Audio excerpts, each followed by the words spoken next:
Safarda yurganda sunnat namozlar qanday ahvolda? Misol qasr qilib o'qilganda, safar misol o'qiladimi? Yoki misol har xil sovuq bo'ladi, yomg'ir bo'ladi, shu namoz vaqtlari safarda deyishyapti.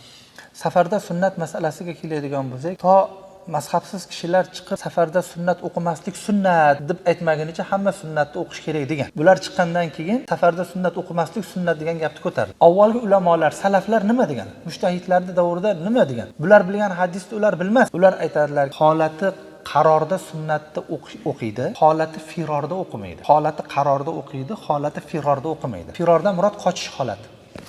Qaror bir joyga borib o'rnashgan holat.